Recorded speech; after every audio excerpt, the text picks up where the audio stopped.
Hi, you're listening to Great Work, a podcast about serenity and success doing work that matters by me, Adam Sandel. This week, Know Thy Working Self. The centre of the world to the ancient Greeks 2,500 years ago was Delphi. It's said that 3 maxims were inscribed on a column in Delphi's Temple of Apollo. The first was Gnothe Sauton, know thyself. Few of us truly understand who we are when, if we have the luxury of choosing our careers, we're doing that.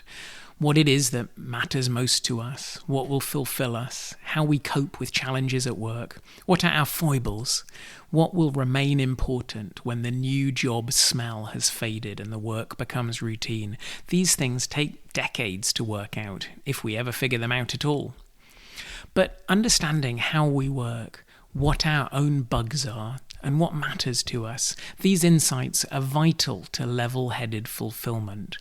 We have the capacity throughout our lives to evolve and develop even core aspects of our personalities, and to know thyself is much of what thou needst to grow thyself.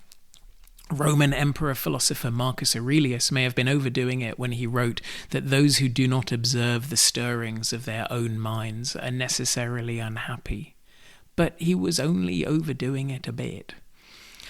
What at work are you good at? Why do your colleagues like and respect you? What, when you're on top of it, do you love about it?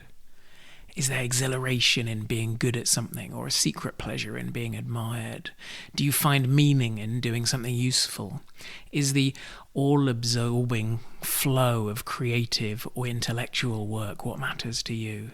The fun of working in a good team, or of working with people you've grown fond of?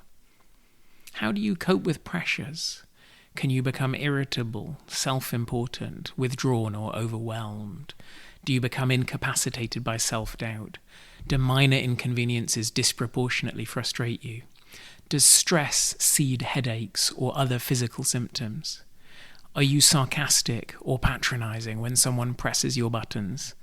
Do you take pleasure from things from which you shouldn't take pleasure, such as terminating a relationship with a client who's annoyed you, reprimanding someone, or making a decision that's going to make life harder for someone else? What do you like to work with? Is the team better when you're there? Consider how your colleagues would answer that question. The answer is normally a more emphatic yes than we think it is. Could you ever be a problem at work? And what are the things your demon says to you when you're not seeing things in perspective, the lines that play in your head? Common ones include, I'm not good enough for this. I'm not being treated with the respect I deserve. I'm going to screw something up. Everyone else is smarter than me. My boss is an idiot. My colleagues are lazy. Everyone thinks I'm no good. Someone whose opinion I care about is annoyed with me, and this is a disaster. Our clients or students or customers or patients are so damn entitled. I'm near to not being able to cope. I've made a fool of myself. I need to escape. When things are going better, it's easy to see that none of these things is true and to forget how clear they seemed at the time and how hard that made everything. If you're not sure who you really are at work, what your strengths are, where your foibles are, who you become when you're not at your best, ask others. They probably understand you better than you realize, and in some ways better than you do. How about me? Most needing my attention currently is a liability to overcommit. Everything's just so interesting, combined with an ability to drive myself hard for longer than is good for me.